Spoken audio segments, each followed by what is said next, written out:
मांस खाए ते ढेड सब, ओह, और मद पीवे सो नीच, कुल की दुर्मति पर हरे राम कहे सो ऊंच। जैसे तुम जाति मजहब धर्म कहते हैं ये नीच जाति के हैं, वो दूसरे ऊंच जाति के हैं। कहते हैं मांस खाओ वो सारे ढेड और शराब पीवा वो नीच, चाहे किसी धर्म के हैं। राम वजह सो ऊंच। आगे क्या बताते हैं, मांस बखे और मद पीवे, धन वैसा सो खाए, जुआ खेल चोरी करे वो अंत समूला जावे। मांस मांस सब एक है, मुर्गी हिरनी गाय, आँखा देखी नर खात है, ते नर नर कह जाए। ये कुकर को भक्स है, मनुष्य देह क्यों खाए, मुख में अमिख मेल के है, नरक पड़ेंगे जाए। कहते मांस तो कुकर का आहार है, कुत्ते का, और मानस खान लाएंगे, मनुष्य भी इसको खाते हैं। जीव हन हिंसा करे, ये प्रगट पाप सर होए, निगम पुन ऐसे पापते हैं, भिष्ट गया नहीं कोई। तिल भर मच्छी खाए कर, और कोटि गऊ दे दाने, और काशी क्रोध ले मरियो हो, तो भी नरक निदान। कहते हैं तिल भर मांस खा के और करोड़ गऊ दान कर दे, और दे काशी में क्रोध लेकर मर जियो तुम्हें, तो भी नरक जाओगे। काशी में एक बहुत बड़ा आडंबर रचा था इन पाखंडियों ने, ब्राह्मणों ने। वहाँ उस समय क्या ना, एक मनुष्यों के काटने का हत्था लगा दिया था, क्रोध लगा करता था कि भगवान की तरफ से आता है। बोली आत्माओं ने वो भी शीश देना वहाँ शुरू कर दिया ताकि मोक्ष हो जावे। मोक्ष तो विधि से होगा। मुल्ला तुझे करीम का कब आया फरमान, गट फोड़ा घर घर बांटा, साहेब का निशान। कहते तूने जो ये मुर्गा मार दिया, गाय मार दी, परमात्मा का आदेश तेरे पास कब आया, बताओ मुझे, दिखा कोई बुक। तो क्या बताते हैं, काजी का बेटा मरा, काजी का बेटा मुआ, उर्म साल तीर, साहेब सबका पिता है, भला न माने वीर। कहते हैं काजी का बेटा मर गया, टक्कर मार कर रो रहा है वो काजी, और परमात्मा कहते हैं, वो कबीर साहब कहते थे भगवान सबका पिता है, बकरे और सबकी उसी की आत्मा है, तो वो क्यों कर राज्य होगा, उसी का बेटा काट कर उसी को भोग लगा रहे हो। अरे थरा गजब हुआ, जुल्म कर दिया तुमने। अब परमात्मा की ये लीला देख करके सिकंदर लोधी तो काफी प्रभावित हुआ, लेकिन वो ढीठ व्यक्ति नहीं माने। कुछ एक व्यक्ति परमात्मा के जो न्यूट्रल से थे, उन्होंने बुद्धिमान थे, उन्होंने परमात्मा की शरण ग्रहण भी की। पुण्यात्माओं, ये जितने भी धार्मिक गुरु होते हैं, इनका उद्देश्य तो ये होता है कि हम अपने अनुयायियों को अच्छा मार्ग दें, इनका कल्याण करवाएं। जब स्वयं ही ज्ञान नहीं है तो कल्याण कैसे करवाओगे। औरों पंथ बतावे ही आप न जाने राह, दूसरा न मार्गदर्शन करें, अब स्वयं पता नहीं, तो वो कल्याण नहीं कर पाओगे। अब देखा उन काजी और मुल्लाओं ने, भाई ये तो बात नहीं बनी, इसको कैसे मारें, कैसे ख़त्म करें, कैसे इसको यहाँ से भगाएं, ये हमारी रोजी रोटी का दुश्मन बन गया। अब यदि इसका प्रचार जारी रहा कबीर का, तो कुछ दिनों में हमारे पास कोई नहीं आओगा और ये सभी कबीर के साथ लग जाएंगे। उन्होंने एक स्कीम बनाई।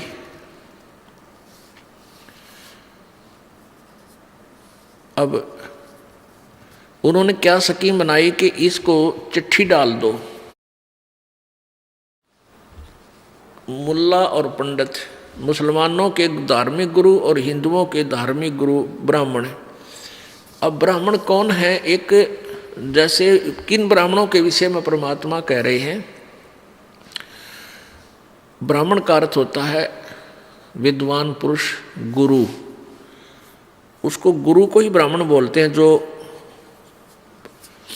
दीक्षा देता है, मार्गदर्शन करता है, धार्मिक अनुष्ठान करवाता है। अब वर्तमान में ब्राह्मणों के बहुत ज़्यादा वंशज हो गए हैं, तो वो ब्राह्मण नहीं है। जैसे कोई वैद्य था, वैद्य और अच्छा वैद्य था, नब्ज देखकर नाड़ी पकड़ कर दो बीमारी बता देता था, औषधि देता था, स्वस्थ हो जाते थे, बहुत प्रसिद्ध हो गया।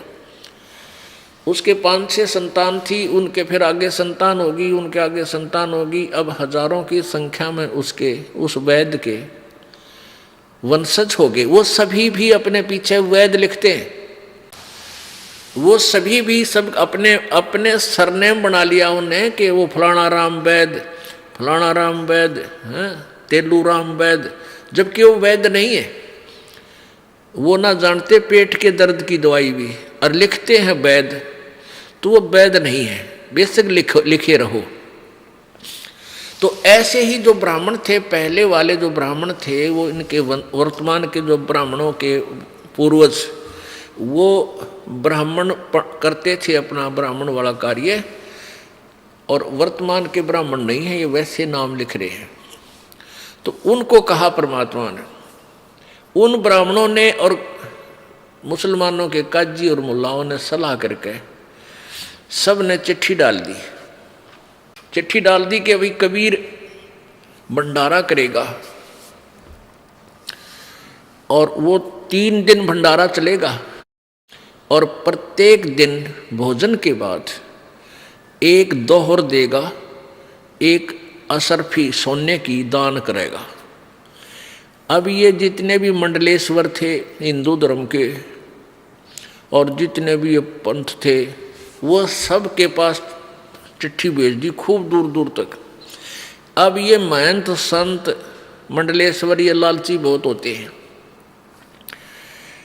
अब उन्होंने देखा चिट्ठी में कि भाई एक तो दौर मिलेगी, दौर समझ लो बहुत अच्छा एक कंबल होता था। आजकल ये विदेशी कंबल आते हैं ना, ऐसे मोटे मोटे बढ़िया बढ़िया, इतनी अच्छी क्वालिटी होती थी दोहर की।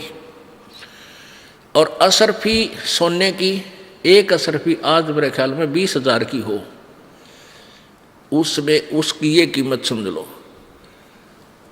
1 असरफी डेली 1 आदमी खाना खाओ उसके साथ, दोहर देगा, साथ में 1 कंबल देगा। और कंबल की कीमत भी उसमें 15, 20, 50 रुपये होती थी। तो सभी ने अपने शिष्य भी साथ ले लिए। जैसे एक डेरे का महंत है और उसके 20 अनुयायी हैं, चेले हैं, वह भी साथ ले लिए। चलो प्रत्येक को 1-1 असरफी मिलेगी, 1-1 दोहर मिलेगी, लूट कर लाएंगे माल। इस दृष्टिकोण से वहाँ 18 लाख ये संत इकट्ठे हो गए, उनके चेले, सब पंथों के, गिरी पुरी, ये सब नागेर नंगेर सब आ गए। उधर से एक चिट्ठी भेज दी वहाँ काशी से सिकंदर लोधी के पास कि ये भी आ जाओ बनारस में, और ये पाओगा नहीं, भाग जाएगा इसका गुरु। क्योंकि सिकंदर लोधी ने, जैसा कल आपको बताया था, सिकंदर लोधी ने कबीर परमेश्वर को अपना गुरु बना लिया था। क्योंकि सिकंदर लोधी के एक भयंकर जलन का रोग था, वो किसी भी औषधि से, किसी भी संत से ठीक नहीं हो रहा था। सभी ने ये कह दिया था, ये तेरे कर्म का भोग है, तेरे प्रारब्ध में लिखा राजन, ये तो भोगे पार पड़ेगी। और परमात्मा कबीर जी के आशीर्वाद से वो स्वस्थ हो गया था। और उधर से एक गाय को खुद आप काटा था, उसने उसका कत्ल किया था, परमेश्वर ने गाय और बच्चे को जीवित कर दिया था। और महर्षि रामानंद जी जो वहाँ काशी के 1 नंबर के विद्वान थे, माने जाते थे, उनकी वो मुसलमानों से विरोध करते थे।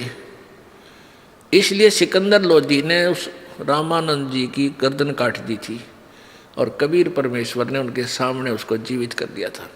इस तरह के शक्ति देख भगवान की सिकंदर लोधी नतमस्तक हो गया था कबीर जी के साथ, और कबीर जी को अपना गुरु मानता था। अब इस बात से वो पीर जो है शेख तकी दुखी हो रहा था कि किसी प्रकार इस कबीर ने या तो मारूं और या यो इसका नीचा दिखाऊं सिकंदर लोधी की नज़रों में, और सिकंदर लोधी इससे दूर हो, मेरी महिमा बनी रहे। इस दृष्टिकोण से एक पत्र भेज दिया, सिकंदर लोधी के पास भिजवा दिया शेख तकी ने मिलजुल कर। उसमें लिखा था कि आपके गुरुजी भंडारा कर रहे हैं और 3 दिन भंडारा चलेगा, इस दिन ये शुरू होगा। तो शेख तकी के पास वो चिट्ठी तो उसकी लिखवाई हुई थी, लेकर गया कि राजन आपके गुरुजी भंडारा कर रहे हैं बनारस में, चलोगे? अब सिकंदर बोला भाई जरूर चलूँगा, जब मेरे गुरुजी का आदेश आ गया था अवश्य चलेंगे। और चलो सैनिकों, बॉडीगार्ड ले लिए, 1500 की संख्या में चढ़ के हाथी पर चाल पड़े, पहुंच गए निश्चित दिन। अब वहां क्या था कि जिस दिन वो लिखा हुआ था कि इस दिन स्टार्ट होगा, तो रात ने पहुंच लिए वह पेट भर, रात को पहुंच गए सब संत, तो 18 लाख व्यक्ति पूरी बनारस में, काशी में बंदा बंदा दिखा, आदमी आदमी खड़े संत। परमात्मा कबीर जी और संत रविदास जी ये ज़्यादातर इकट्ठे ही रहते थे, क्योंकि रविदास जी ने कबीर परमेश्वर को पहचान लिया था कि ये समर्थ शक्ति है, पूरे विद्वान है।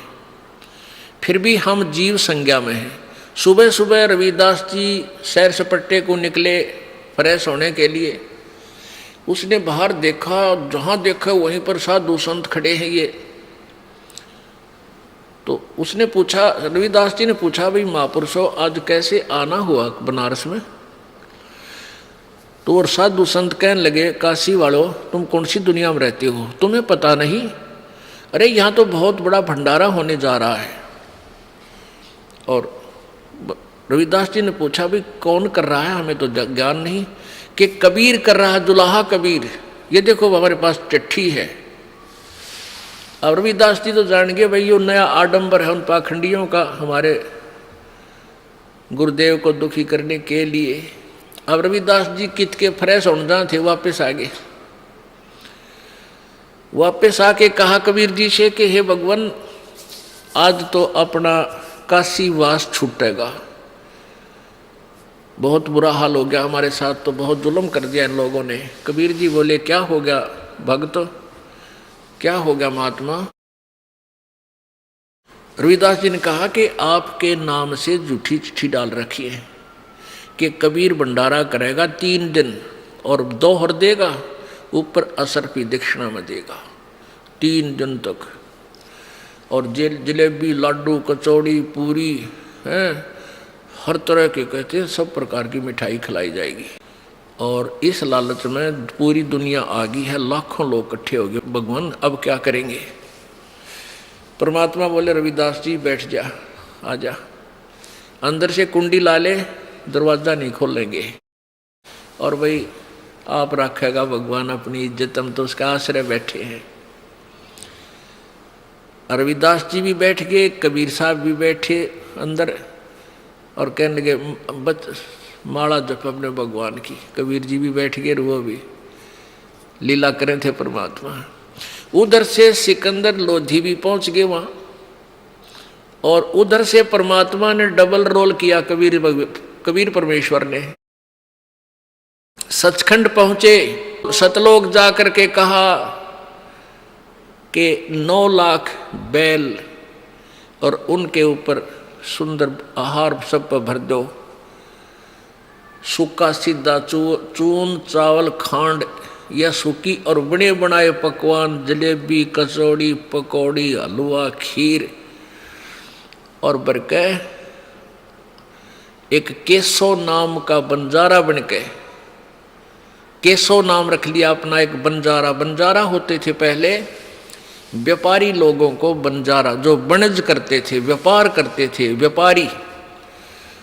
पहले बंजारे किन को कहते थे? बैलों के ऊपर सामान लाद कर एक मार्केट से दूसरे शहर की मार्केट में ले जाते थे। उस समय ये ट्रांसपोर्ट नहीं थी, ना कोई सड़कें थी, ऐसे ही जंगलों में से बैलों के ऊपर लेकर चलते थे। किसी क्षेत्र से गुड़ भर लाए, दूसरे में तो बाजरा, तीसरे तो ऐसे गेहूं, ऐसे वो व्यापार किया करते थे। उनको बंजारे बोलते थे और वो कई हजारों की संख्या में इकट्ठे ही चलते थे, नहीं तो बीच में लूटा खसोटी करनी भी बहुत होते थे। अब वहाँ बनारस के काशी शहर में तंबू तान दिए, तंबू लगा दिए, टेंट सुंदर सफ़ेद और नीचे सफ़ेद मलमल बिछा के, उनका ऊपर कहते हैं जलेबियाँ का ढेर ला दिया एक टेंट में, एक टेंट में लड्डू भर दिए न फूल बड़े बड़े, और एक में हलवे की डेग के डेग भरे, किसी में खीर, यानी पूरे पकवान पके पकाए नो कति गर्मा गर्म। और एक टेंट में केसव रूप धार के भगवान बैठ गए, उस केसव बनजारे के रूप में, और भंडारा शुरू कर दिया मंगलाचरण बोल के। अब सिकंदर लोधी आया और शेख तकीता न्यू आया था उसके साथ में। आज सिकंदर लोधी से पूछूंगा कहाँ गया तेरा अल्लाह, तो कबीर न्यू कहता है तो भगवान पड़ा है, भगवान है। वहाँ देखा, जो जहाँ देखा वहाँ भंडारा चलन लग रहा, खावे जलेबी कचौड़ी नौकरे, वह कबीर जैसा भंडारा हमने नहीं देखा आज तक। ओहो, ऐसा स्वादिष्ट भोजन कभी देखा ना सुना, जो भोजन खाओ तो गुण गावे। अब शेख तकी ने देखा रे तेरा गजब हो, ये तो भाई भंडारा ला रखा है, उसकी तो माँ सी मरगी पेट पकड़ के बैठ गया। अगर तेरा गजब हो तो यहाँ भी भंडारा ला दिया इसने, भाग्या को नहीं। उनकी उद्देश्य ये था कि बनारस छोड़ कर भाग जाएगा लज्जित होकर, फिर कभी नहीं आएगा और तुम्हारी दाल गली रह जाएगी। अब सिकंदर लोधी ने पूछा भाई ये भंडारा कौन कर रहा है, तो सभी कह रहे हैं कबीर, जुलाहा कबीर का भंडारा है। कि वो खाओ न चिट्ठी दे, उन थोड़ा बेरा था, एक मजदूर है या कोई सेठ है, उन तो फिर सेठ दिखा था तो पीछे भंडारे ला रखे। फिर एक कहने लगा कि हमें तो पता नहीं, इस टेंट में बैठा है कोई, वो सब व्यवस्था कर रहा है। जब सिकंदर लोधी वहाँ पूछा, प्रणाम किया, आप कौन हैं, आप कबीर जी के क्या लगते हो, तो परमात्मा ने केशव रूप में क्या उत्तर दिया।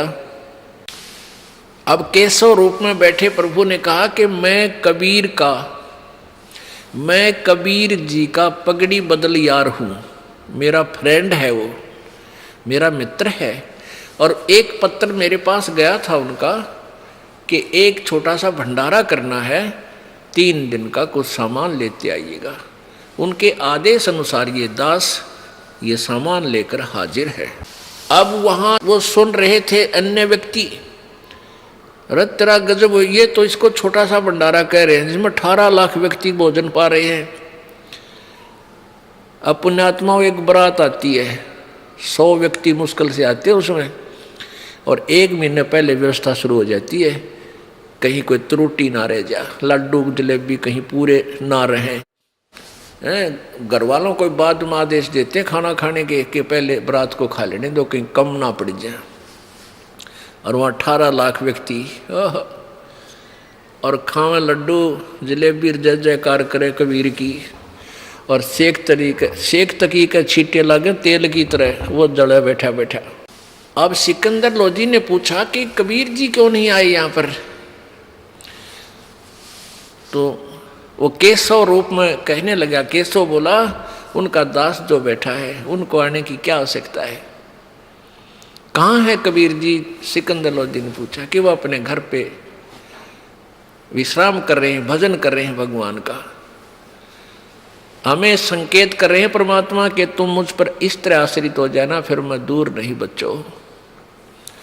सिकंदर लोधी हाथी पर बैठा हुआ, साथ में कुछ अंगरक्षक, और वहां पहुंच गया कबीर जी की झोपड़ी पे।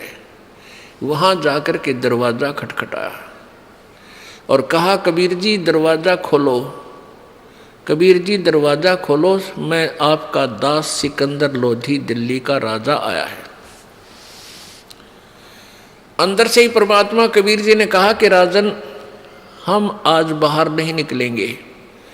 इन लोगों ने हमारे साथ बहुत जुल्म गुजार दिए हैं, बहुत जुल्म किए हैं। आज इन्होंने हमारे नाम से झूठी चिट्ठी डालकर मेरे को लज्जित करने के लिए मुझ गरीब को दुखी किया है। और बहुत व्यक्ति, 18 लाख व्यक्ति बाहर आए हुए हैं। मैं आज दरवाज़ा नहीं खोलूँगा। रात्रि को अपने बच्चों को लेकर के, अपने माता पिता को, परिवार को लेकर के मैं कहीं दूर देश चला जाऊँगा। सिकंदर लोधी कहने लगा, प्रभु आप किसी और को बहका सकते हो, इस दास को नहीं। ये परमात्मा, आप चलकर देखो आपने क्या रंग लगा रखे हैं। पूरी जय जयकार हो रही है और सभी हलवा, पूरी, खीर, कचौड़ी, लड्डू, जलेबी, चंगेर और खा रहे हैं। हे परमात्मा, आपने तो रंग लगा रखे हैं। दरवाज़ा खोलो प्रभु, आपकी लीला कोई नहीं जान सकता। ये तो भोली आत्मा है जो आपका विरोध कर रही है, नालायक है ये। काफ़ी आग्रह करने पर जो परमेश्वर ने कहा कि खोल दे रविदास, दरवाज़ा खोल। दरवाज़ा खोल दिया रविदास जी ने और दंडवत प्रणाम किया उस दिल्ली के बादशाह ने, मुकुट समेत नो का नो। कहने लगे, परमेश्वर तेरी लीला को कोई नहीं जान सकता। एक बार दर्शन दे दो, संगत आपका इंतजार कर रही है। देख रहे हैं कौन है वो कबीर जिसने ऐसा मोहन भोजन खिलाया है, आपके दर्शन के ललायित हैं, वो इच्छुक है। एक बार दर्शन दो प्रभु। तब परमात्मा कबीर जी झोपड़ी से बाहर आए। आकाश से फूल बरसे, सुगंधित फूल परमात्मा के ऊपर फूल बरसने लगे। बोलो सतगुरुदेव।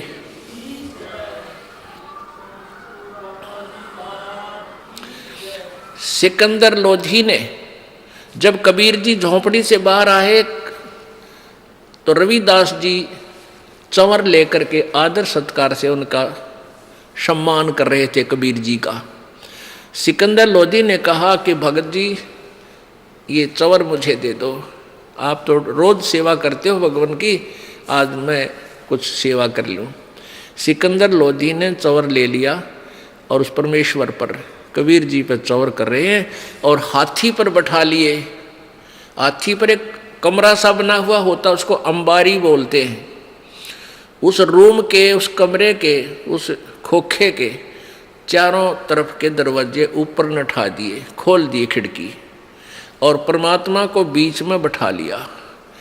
रविदास भी, सिकंदर भी और परमात्मा कबीर जी। सिकंदर जी चंवर कर रहे हैं हाथी पर पीछे बैठे बैठे अपने भगवान कबीर जी पे, और चारों तरफ से खुला है वो कमरा और हाथी चल पड़ा।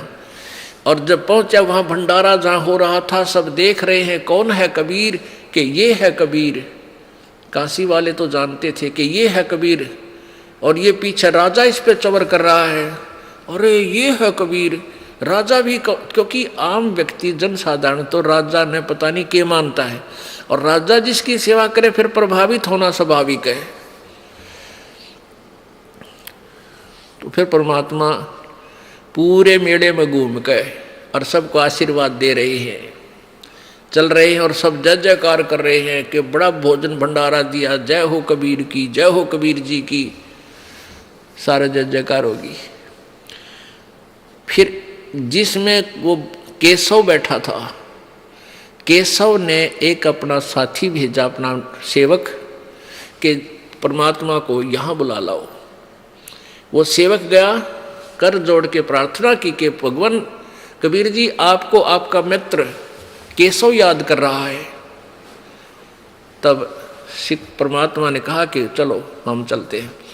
हाथी से उतरकर सिकंदर लोधी, परमेश्वर, कबीर जी और रविदास जी उस टेंट में पहुंच गए जहाँ के स्वरूप में प्रभु डबल रोल में विराजमान थे।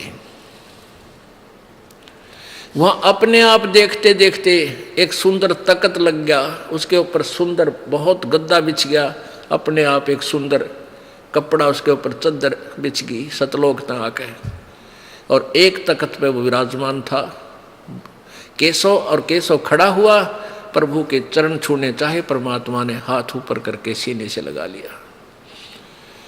एक तख्त पर इस साइड में परमात्मा बैठ गए, इस साइड में केशव, सामने सिकंदर लोधी, और नीचे उस टेंट के सब पर्दे खोल दिए। अब जनता ने खाना खा करके फिर वहां बैठ के चारों तरफ आकर देखने लगे। कहते हैं 8 पहर तक 24 घंटे परमात्मा ने सत्संग किया। खड़ा होकर के मालिक ने प्रवचन किए। मालिक की वाणी आवाज इतनी तेज थी कि लाउड स्पीकर की भी आवश्यकता नहीं, वो तो परमेश्वर थे। बहुत ज्ञान दिया, समझाया कि तुम कौन हो, कहाँ से आए हो, तुम एक परम पिता के बच्चे हो, तुम्हें ये मिसगाइड कर रहे हैं ये नकली व्यक्ति। ऐसे 24 घंटे तक आपस में वार्ता हुई। केशव प्रश्न करता है, कबीर जी उत्तर देते हैं। यानी ऐसे उन्होंने डबल रोल करके अपनी प्यारी आत्माओं को सत संदेश दिया। अब 3 दिन भंडारा चला। ऐसे ही प्रत्येक खाने के उपरांत सबको एक दोहर एक असरफी और डेली दी जा रही है सतलोक से। तो परमात्मा ने कहा कि यहाँ का नहीं था भाई, ये माल तो सतलोक का आया था। वहीं से ये आत्मा आई थी बैल बनकर, प्यारी आत्माएं, और वहीं से उनके साथ और सेवक आए थे जो खाना खिला रहे थे सतलोक के, वो हंस आए थे। तो फिर क्या हुआ कि तीसरे दिन जो भोग लग गया, समापन हुआ भंडारे का, सारा सामान लपेट के बैलों के ऊपर रख के और बैल चालते कर दिए। अब गंगा को पार कर दिया। गंगा तो भरी चला थी बहुत ऊपर तक, और जब वो बैल उसमें निकलने लगे तो एकदम 1-1 फुट पानी रह गया गंगा का। और सभी जब जा लिए दूर, उसे बाहर निकल गए परली साइड में, 9 लाख बैल, 9 लाख बैल कितने हो विचार करो पुण्यात्माओं, क्योंकि 18 लाख आदमियों का भोजन चाहिए था, और वो भी 3 दिन, और 2-2, 3-3 टाइम खुला भंडारा, चाहे कितनी वह खाओ, इतना सामान लाए थे।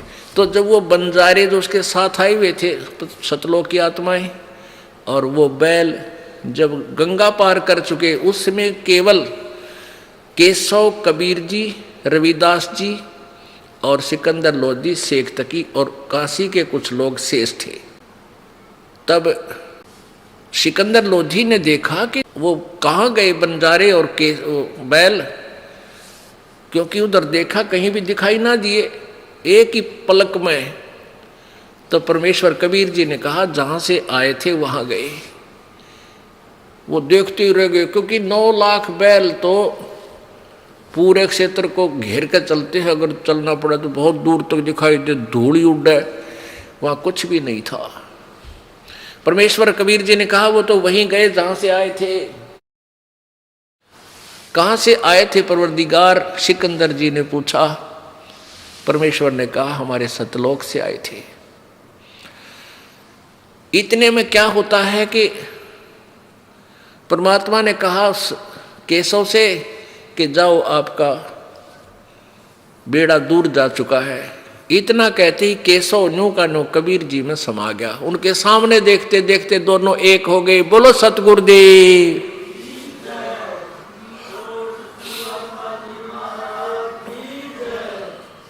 अब परमात्मा ने ये प्रमाण दिया था, साईं इतना दीजियो जिसमें कुटुंब समावे, हम भी भूखे ना रहें अतिथि न भूखा जावे। अब परमेश्वर जी एक लीला करके दिखाते थे कि तुम मेरी साधना करो, मुझ पर विश्वास रखो, इस माया जोड़न के चक्कर में बच्चों पाप ना कमाओ, पाप इकट्ठे मत करो। कहते हैं कल्पे कारण कौन है, कर सेवा निकाम, कर पूजा निकाम, और मन इच्छा फल देऊंगा, जो पड़े मेरे ते काम। परमात्मा कहते हैं कि तू खाम खा कल्पित रहता है, कदे न्यू ना हो, हाई यूं ना हो जा, कद चिंता ना करे, तू मेरी भक्ति करता रहे, मैं बताऊं ऐसे लगा रहे, और फिर देखना मैं तेरे साथ, फिर मेरे हाथ देखना तू क्या करूंगा। कल्पे कारण कौन है, कर सेवा निकाम, पूजा निकाम, बगैर किसी इच्छा के, बिना किसी मांगे तू भक्ति करता रहे, फिर देखना अब पुण्यात्माओं, आप जी ने कल पढ़ा था कबीर सागर में, क्या कहा था कि कबीर परमेश्वर ने कहा था कि संवत 1775 होई ता दिन प्रेम प्रगटै मम सोई। और फिर बर में पंथ प्रगट हुआ मेरी वाणी, और हम शब्द हमारे की निर्णय ठानी। ये असंख्य जन्म ठोर नहीं पावे, ये 12 पंथ हम ही को झावे। 12वें पंथ हम ही चलावे, सब पंथ मिटा के एक का पंथ चलावे। तो 12वां पंथ गरीबदास जी का पंथ है। उस 1774 संवत 1774 में परमेश्वर की प्यारी आत्मा गरीबदास जी का जन्म हरियाणा प्रांत जिला झज्जर छुडानी गांव में हुआ था। इसी के विषय में प्रमाण है कि फिर उसके माध्यम से मेरी वाणी प्रकट होएगी, मेरी महिमा की, मेरी लीला की यथार्थ वाणी वो प्रकट करेगा मेरा बच्चा। और फिर आगे, लेकिन वो जो उसके अनुयायी होंगे, उस 12 पंथों के अनुयायी होंगे, जब तक मैं दोबारा नहीं आऊँगा तब तक वो मेरी वाणी का आप पे अर्थ उलट सुलट लगा रहे होंगे, यथार्थ ज्ञान उनके पास नहीं होगा। फिर 12वें पंथ हम ही चल आवें और फिर सब पंथ मिटा के एक पंथ चलाओ। अब परमात्मा स्वयं नहीं आए तो दास भेज दिया अपना निर्मल ज्ञान दे के। अब जैसे प्रधानमंत्री यहाँ ना आवे, वो अपना कोई रिप्रेजेंटेटिव भेज दे हिसार में, तो उसके पास पावर प्रधानमंत्री की होती है, जो वो कहेगा वही होगा। तो ये दास उस परमेश्वर का नौकर यहाँ भेज दिया गया उनके द्वारा, कबीर जी से द्वारा, आपके हित के लिए। तो वो लीला, वो वाणी क्या प्रकट हुई, गरीबदास जी ने निर्णय करके दर रखा है परमेश्वर की महिमा का। मसलत करी सिमटे भेख इकट्ठा हुआ, काजी पंडित माही गरीबदास चट्ठा फिरा वो जम्बूदीप सब ठाही। हिंदुस्तान को जम्बूदीप कहा करते थे कि भारतवर्ष में सब जगह ये चट्ठा फेर दिया। पंडित और काजी सब न मिलकर एक सलाह कर ली कि दुश्मन न खत्म करो, किसी तरह थारी अपनी रोजी रोटी खत्म होगी, यूँ ना चलने दे हमारे दाल रोटी के सौदे, क्योंकि इनका उद्देश्य रोजी रोटी होता है। जिनके पास भगवान की शक्ति भक्ति नहीं है, वो लोगों को गुमराह कर कर आगे अपने पीछे लाए रखें, फिर कितने दिन चलेगी वह, कब तक निभाएगी। एक पंडित जी काशी पढ़ आया विद्यापीठ, और राजा ने इन अनुष्ठान करवाना था। किसी पंडित ने, किसी ज्योतिषी ने बता दिया कि आप 5 पंडितों से, 4-5 पंडितों से अपना कोई अनुष्ठान करवाओ। उसने मंत्री की ड्यूटी लाई। मंत्री ने ढूंढा भी कोई बढ़िया सा, कोई अच्छा विद्वान पुरुष हो। पता चला कि एक काशी विद्यापीठ पढ़ कर पंडित जी आ रहे हैं, वो बुलाया। फिर उसने 5 फॉर्मेलिटी भी करनी थी, पूरे 5 तो होने चाहिए, जब ना राजा नाराज हो जाओ। तो वो क्या करा, पहले एक से शुरू कराया, उसको एक असरफी रोज दे देते, जो वर्तमान में 15-20 हज़ार रुपये की होगी। एक असरफी डेली दक्षिणा मिलती, तो वो घर आता, सामान लाता, कि तो अपनी पत्नी की साड़ी लाया, कि तो संडल लाया, कि तो कपड़े बनवा दिए बढ़िया। तो वह पहन के नए नए कपड़े और पानी लेने कुएं पर जावे, वहाँ जकर चला औरतों में, बहन तो कहाँ से लाए इतना धन। वो कहती है मेरा पति ना काशी विद्यापीठ पढ़ के आया है, राजा का पाठ करने जाया करे, रोज एक असरफी मिलती है। तो दूसरी पंडिता, क्यों पंडिता के कुएं पर पंडितानी जावे इकट्ठी होकर।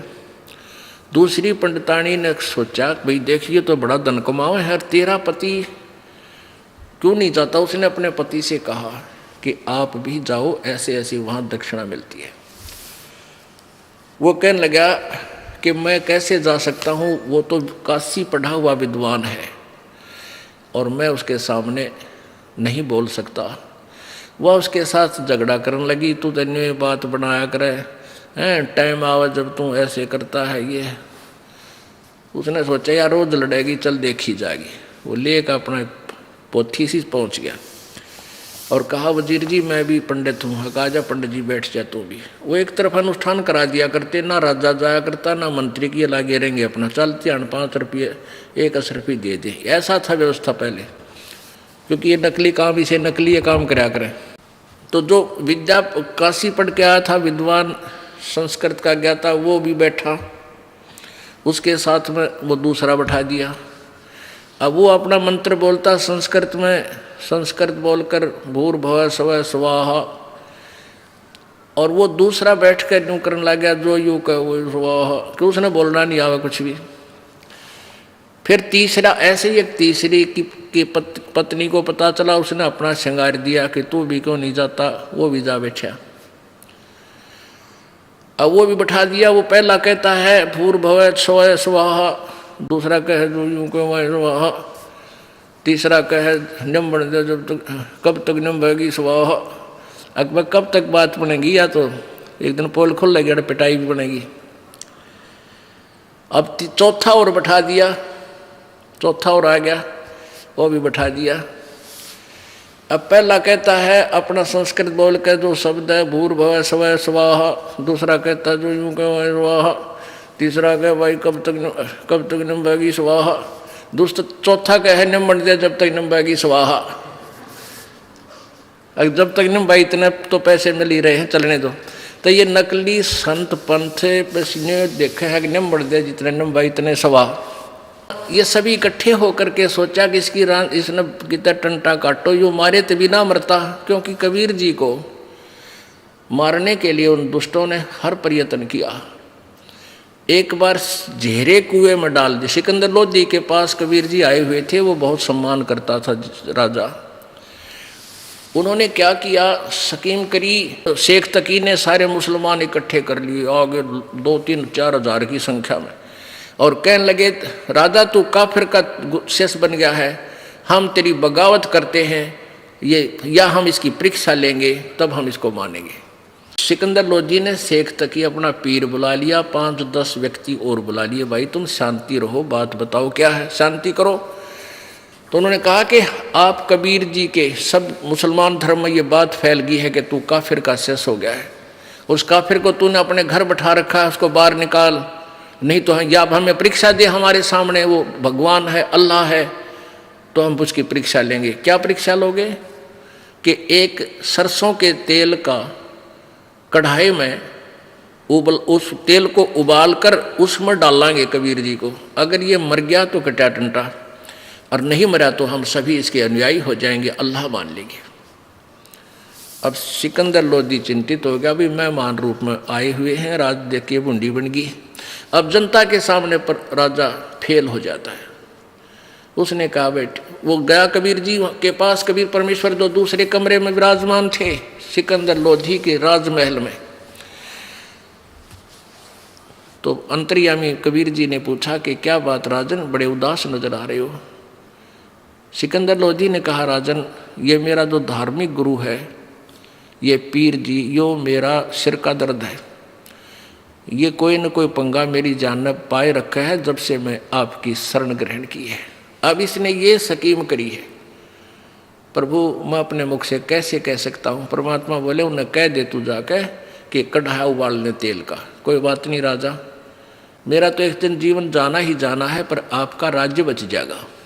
कह दिया सिकंदर लोधी ने, वह कर लो तैयार। सिकंदर लोधी को तो पता था कि ये कोई और शक्ति है, ये अज्ञानी नहीं समझ पा रहे, पर कैसे समझाऊं।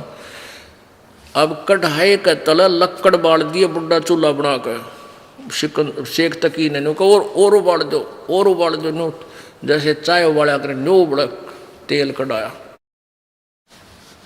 कढ़ाई में तेल। कबीर जी को बुलाओ, लाओ उसको पकड़ के डाल दो इसमें। कबीर जी बोले इतने भी परेशान ना हो, मैं आप ही बैठ जाता हूँ, आप तंग ना पाओ। परमात्मा उस उबलते हुए सरसों के तेल के कढ़ाई में प्रवेश कर गए और बैठ गए।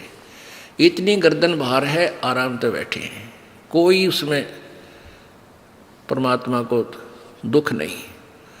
अब शेख तकी कहता है अरे इसने तो तेल की तासीर मंत्र से ठंडी कर दी, तेल ठंडा हो गया है।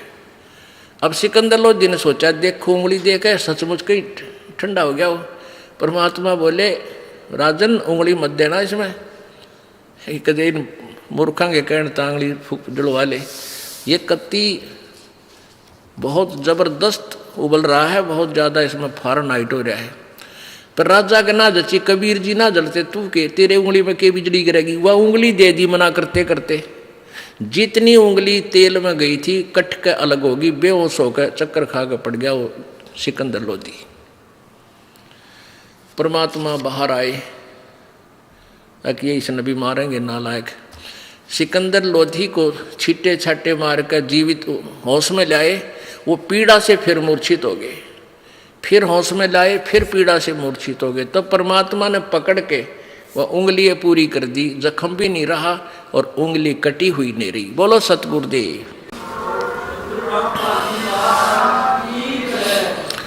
अब सारे चले गए जो पुण्यात्मा थी, कुछ एक ने तो कबीर जी का नाम ले लिया हजारों की संख्या में, और बाकी जो ये शेख तकी की मंडली थी वो तो मान बढ़ाई के भूखे भगवान आ जा तब भी नहीं मानते, इसे पाप आत्मा बन जाते हैं जो थोड़ी सी मेहनताई प्राप्त करके। और ये पता नहीं कल मर जाएंगे परसों क्या होगा तेरा, और जिसको ढूंढ रहे हैं वो सामने खड़ा है और फिर भी नहीं पहचान पा रहे, इतने कर्महीन हो जाते हैं। कहते हैं राज तजना सहज है सहज त्रिया का ने, और मान बढ़ाई ईर्षा दुर्लभ तजना ये। और जब तक ये नहीं तजेंगे इतने भगवान नहीं मिल सकता। अब फिर सोचा 2-4-10 दिन के बाद शेख तकी ने कि भाई नहीं मरा दुश्मन तय। फिर आगे इकट्ठे होकर को सब कहने लगे जी वो तो तेल ठंडा कर दिया था, ये जादू जंतर जानता है, अब इसकी एक परीक्षा और लेंगे। क्या लेंगे कि इसको झीरे कुएं में, खराब कुआ बहुत गहरे होते थे, 200-150 फुट नीचे गहरे कुएं खोदा करते थे पहले जल प्राप्ति के लिए। वो झीरा कुआ होता जिसमें नीचे एक गड्ढा और एक्स्ट्रा बन जाता पानी से, उसका कोई पता नहीं कितना गहरा है वो, और उसमें जल नहीं रहता इतना, वो कंडम होता, खराब होता है। कहते उसमें डाल के और ऊपर तक कंकर पत्थर भराएंगे। परमात्मा बोले चलो भाई तुम अपना काम कर लो, ले चलो। अब ले गए, उसमें डाल के ऊपर तो पटक दिया, पर दुष्टों ने कति क्रोधित हो गए और ऊपर से कंकर माटी पत्थर खंगर छड़े कांटेदार झाड़ी दाब कर फुल कर दिया, और हाथ पैर मुंह धो गए। शेख तकी आता फिर सिकंदर लोधी के पास, कहने लगे कहाँ है तेरा वो शेर, कहाँ वो तेरा अल्लाह खुदा, उसका कर दिया काम तमाम। अब शेख सिकंदर लोधी कहने लगा पीर जी किसके विषय में बात कर रहे हो, कि तेरे कबीर अल्लाह के बारे में। आज वो दबा दिया मिट्टी में। सिकंदर लोधी बोला वो बैठा कमरे में, चाल दिखाऊं। परमात्मा वहाँ विराजमान थे, और शेख तकी ने देख कर आ गया उल्टा, यूँ नहीं मरा भाई, बड़ा काम बढ़े। तो ऐसे दुष्ट तेरा भगवान आ रहा और उसके साथ ऐसे दुष्टता कर रहे हो पापियों। तो ये लोग हैं जो मानवता के शत्रु होते हैं, ये ना मानने और ना मानने दें दूसरा ने। तो जब तक इनकी दाल गल गई, क्योंकि अशिक्षित समाज था, अब शिक्षित समाज है, पूरे विश्व में कबीर जी का बोलबाला होगा। तो इन्होंने ये सोचा था कि कबीर जी ना तो मारे तो मर्या, इसके साथ ऐसी अनहोनी कर दी, शर्मिंदा लज्जित होकर भाग जाते। तो वो वाणी प्रकट करी, गरीबदास साहब ने कलम तोड़ रखी है कबीर भगवान की महिमा गाने में। अब ये 10 मिनट आपको वाणी सुनाते हैं, वो जो परमेश्वर ने कबीर सागर में कहा है कि मेरी महिमा की वाणी बर्म में पंथ के पंथ प्रवर्तक के द्वारा प्रकट की जाएगी। सिमट भेंट इकट्ठा हुआ, काजी पंडित माही। काजी और पंडित, हिंदू और मुसलमान दोनों गेल लाग लिए। गरीबदास चिट्ठा फिरा ये जम्बूदीप सब ठाही। जम्बूदीप भारतवर्ष में पूरे में चिट्ठी डाल दी है। मसलत करी मिलाप से जीवन जन्म कछु नाही। गरीबदास मेला सही ये भेख सिमटे ताही। सेतु बंद रामेश्वरम द्वारका गढ़ गिरनारे। गरीबदास मुल्तान मग ये आए भेख अपार। कहाँ कहाँ से, सेतु बंद से, रामेश्वरम से, द्वारका से, गढ़ गिरनार से और मुल्तान आदि सब तरह से, सब साइड से ये साधु संत इकट्ठे होकर आगे चिट्ठी मिलते ही। हरिद्वार बद्री विनोद गंगा और केदारे। गरीबदास पूरब सजे ना कछु गिनती सुमार।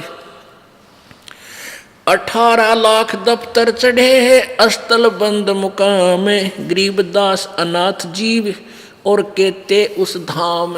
ओह, अब क्या बता रहे हैं गरीबदास साहिब जी, क्योंकि परमेश्वर जी ने उनकी दिव्य दृष्टि को खोल दिया था, उनका ज्ञान योग खोल दिया था।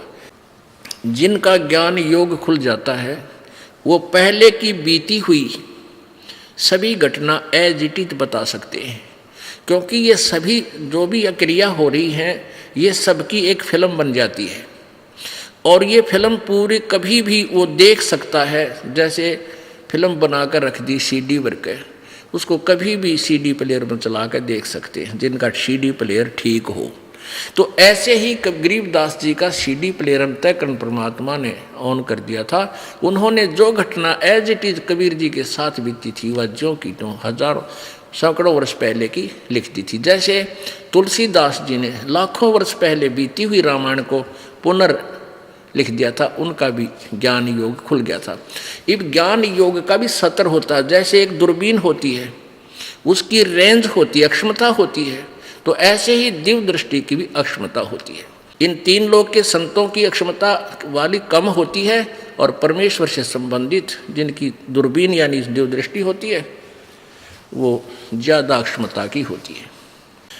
बाज नगारे नौबता तुरही और रन सिंह, गरीबदास झूलन लगे उर्दमुखी भोपींग।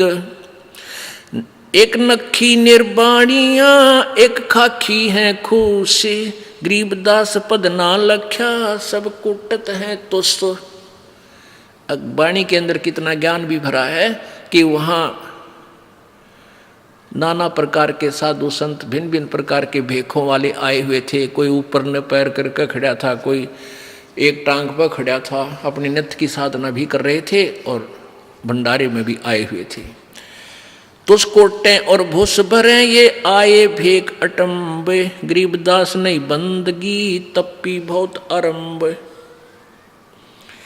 भेख देख रहे दास जी गए कबीरा पाश, गरीबदास रे दास कहे अद छूटा काशी बास। बिहन से बदन कबीर तब सुन रहे दास विचारे, गरीबदास जुल्ला कहे लाले धनी ते तार। लातार लौली ने हो रूप विहंग माही, गरीबदास जुल्हा गया अगम पुरी न जठाही।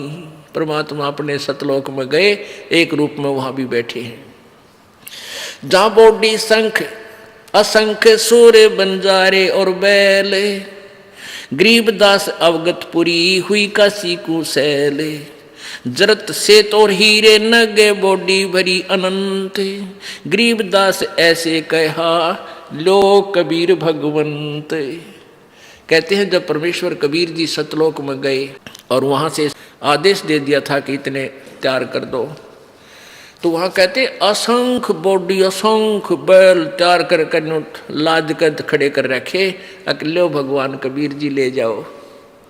परमात्मा कहते हैं, गरीबदास जी कह रहे उसमें से 9 लाख लेकर के भगवान बंजारा रूप बन करके शिव का चल पड़े। ओ खाखी कंजू से पूरी अंजल ना अधिकार, गरीबदास ऐसे कहा सुन तो सिरजनहार। कि उस खाखीपुर में उस इस निरंजन के लोक को खाखीपुर यानी खोखा नकली, यहाँ हर चीज का अभाव रहता है इसे लोक में, और वहाँ तो अन्न का ना अधिकार, वहाँ कोई भी चीज पूरी नहीं है। और गरीबदास ऐसे कहा सुन तो सिरजनहार। अनंत कोट बालद सजी तास लई 9 लाख, अनंत करोड़ वहां खड़े थे बैल लदे लदाए पूरे सामान के भरे भराए, उनमें से 9 लाख ले ली।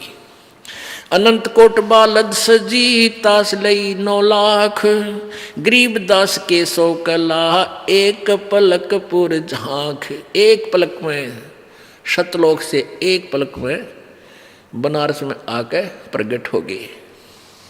खुला भंडारा गैब का बिन चिट्ठी बिन नाम, गरीबदास मुक्ता तूले धन के 100 बलि जाऊं में। जिन्ने जनवा तुलत है बूरा घृत और दाल, सूखा सीधा भी दे रहे हैं, खाने वाले खाओ और ले जाने वाले लो। सीधा भी, सीधा बोलते हैं जो, जैसे एक घर में एक व्यक्ति, पहले ब्राह्मण लोग आते थे कि हमारे घर में 5 आदमी हैं, एक रोटी खा जाता, 4 का सूखा सीधा दाल आटा खांड बूरा घी ले जाता था, उसको सूखा सीधा बोले। परमात्मा कहें जो खावे थे वो तो खावे थे, सूखा सीधा ले जाने वालों को भी तोल बरबर कर दें थे। जिन्नी झनवा तुलत है बूरा घृत और दाल, गरीब दास आटा अटक लेवे मुक्ता माल मुफ्त। कस्तूरी पान मिठाइयाँ लड्डू जलेबी चंगेरे, गरीब दास नुक्ति निरख जैसे भंडारी कुबेर। बिना पकाया पक रहा उतरे अरस खमीर, गरीब दास मेला शुरू वहाँ जय जय होत कबीर। बिना पकाया पक रहा उड़ा, ना कोई चूल्हा ला रखा ना कितने गैस की भट्ठी, बिना पकाया पक रहा उस परमात्मा के उन टेंटों के अंदर। अब दो किसने देखने की फुर्सत थी, कित बनावे हैं, खाओ और मौज मारो, टेंटा में धान लाग रहा पका पका गर्मा गर्म, और वह कूदते फिरे बोर सरफी मिल जावे, दौर मिल रहे, और साथ में फिर सूखा सीधा ले छाती का लाओ और बाज ले, काशी वाले में भी ठाठ करे। यानी ये वहाँ के लोग भी बहुत आए हुए थे, अनाथ जीव। सकल संप्रदा तिरुपति 3 दिन जो नारे, गरीब दास सठ दर्शनम सीधे गंज अपार। सा सिकंदर को सुनी धन कबीर बलि जाऊं मैं, गरीब दास मेले चलो मम हृदय धर पाऊं जी। कह कबीर सुन साहा तू भेख अलाम गुलाम, गरीब दास कैसे चलूं मो गठरी नहीं दाम। अब सिकंदर लो दिन जब जाके कहा प्रभु एक बार मेले में चलो, आपने जय जयकार लगा रखी। परमात्मा बोले भाई क्यों कर चलो, मेरे पास तो पैसे भी को ना। कह कबीर नहीं काशी में सा कोई मोहे उधारा देत, कि बनारस में काशी में कोई भी ऐसा सेठ भी नहीं है मेरा जानकार जो मुझे उधारा दे दे, कैसे भंडारा करूं। नहीं काशी में सा कोई मोहे उधारा देत, गरीब दास ताना तनु जब कौन बे की सुध लेत। मैं तो कपड़ा बुनता हूँ, फिर अपना बच्चों का परिवार का जो है रोजी रोटी का धंधा कर रहा हूँ। अब क्या कहता सिकंदर, ए कबीर तुम अल्लाह हो पलक बीच परवाह, गरीब दास कर जोड़ कर ऐसे कहता साहा। सा माने सा सिकंदर सेठ, महाराजा सिकंदर बोल रहा है कि ए कबीर तुम अल्लाह हो तो पल में के कर दे।